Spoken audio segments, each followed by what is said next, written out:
এবার চলো আমরা 19 নম্বর অঙ্কটি সলিউশন করব।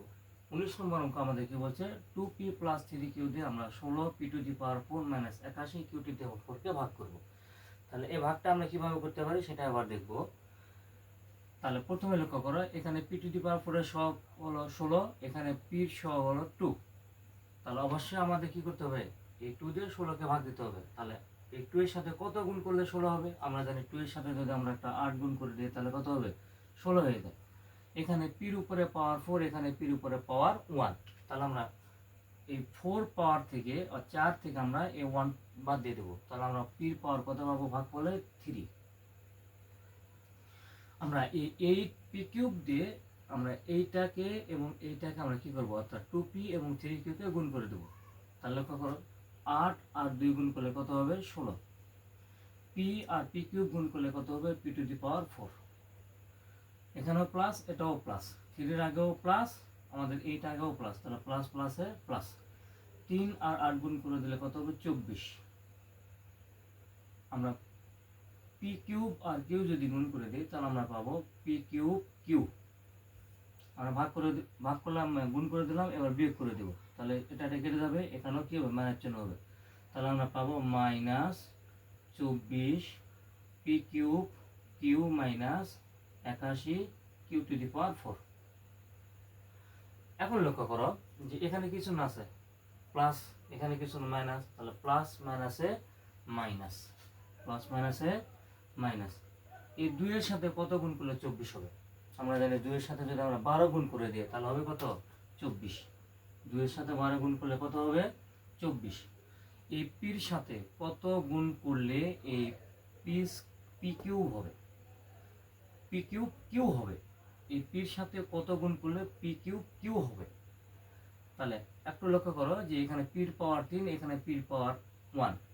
তাহলে আমরা যদি 2 হবে, তাহলে 3 থেকে যদি আমরা 1 বাদ দিই তাহলে 2। আর এখানে কিউ আছে, এখানে কিউ নেই, এইখানে কি নাই? কিউ নাই, এজন্য এখানে একটা কিউ দিতে হবে। তাহলে এখন এই মাইনাস 12p² দিয়ে আমরা এই 2p এবং এই 3q কে গুণ করে দেবো। তাহলে মাইনাস, আর এখানে কিছু না আছে প্লাস, তাহলে আমরা জানি মাইনাস প্লাসে মাইনাস, 12 দুগুণি 24। পি আর p² গুণ করলে হবে কত? p³ মাইনাস 12p² দিয়ে আমরা এই 3q কে গুণ করে দেবো। তাহলে মাইনাস প্লাসে মাইনাস, 12 আর 3 গুণ করলে 3 × 36 p², কিউ আর কিউ গুণ করে দিলে কত হবে? q²। এটা প্লাস চিহ্ন হবে, এটা কেটে যাবে, এখানেও প্লাস চিহ্ন হবে, এখানেও প্লাস চিহ্ন হবে। তাহলে আমরা কি লিখবো নিচে? 36 p² q² মাইনাস 81q⁴। এবার লক্ষ্য করো জি, এই 2p সাথে কত গুণ করলে 36p² q² হবে? তাহলে তার আগে লক্ষ্য করো, এখানে প্লাস, এখানেও প্লাস। তাহলে আমরা জানি যে প্রথমে আগে চিহ্নের পরিবর্তনটা করে নিতে হবে। তাহলে প্লাস প্লাসে কি প্লাস, 18 দুগুণে 36, এখানে পি, এখানে p², তার মানে এখানে একটা পি, এখানে q² আছে কিন্তু এখানে কিউ নাই, তাহলে এখানে q² যে অবস্থা আছে এই অবস্থা আমরা কি করব?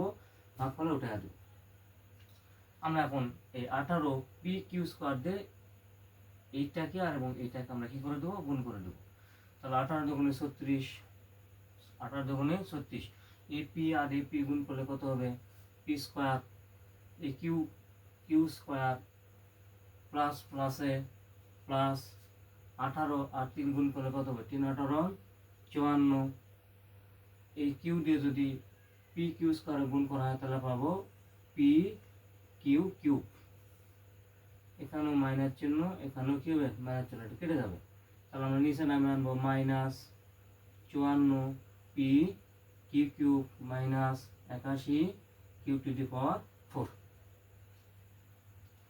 এবার লক্ষ্য করো, প্লাস মাইনাসে মাইনাস, আমরা 2 এর সাথে কত গুণ করলে 54 হবে? আমরা জানি 27 দুগুণেও 54, তাহলে 27। এখানে পি, এখানেও পি, পি লেখার দরকার নাই, এখানে কিউ কিন্তু এখানে কিউ নাই, তাহলে এখানে কিউ যে অবস্থা আছে আমরা এখানে সেই অবস্থা এখানে তুলে দেব। এখন লক্ষ্য করো, আমরা যদি এই -27 কিউ কিউব দিয়ে যদি এই 2p এবং 3q গুণ করি তাহলে কত হবে দেখা যাক। তাহলে প্লাস মাইনাসে মাইনাস, 27 দুগুণ 54, কিউ কিউব আর পি যদি গুণ করি তাহলে আমরা পাবো পি কিউ কিউব প্লাস মাইনাসে মাইনাস, 3 × 87, 3 আর 27 যদি আমরা গুণ করে দিই তাহলে কত পাবো আমরা 81। এখানে কিউ আর কিউ কিউব গুণ করলে কত হবে কিউ টু দি পাওয়ার 4, এখানেও প্লাস এখানেও প্লাস, তাহলে এটা কিভাবে কেটে যাবে, কেটে গিয়ে 0। তাহলে এটা আমাদের অ্যান্সার। আশা করি এই অঙ্কটিও তোমরা সুন্দরভাবে বুঝতে পেরেছ।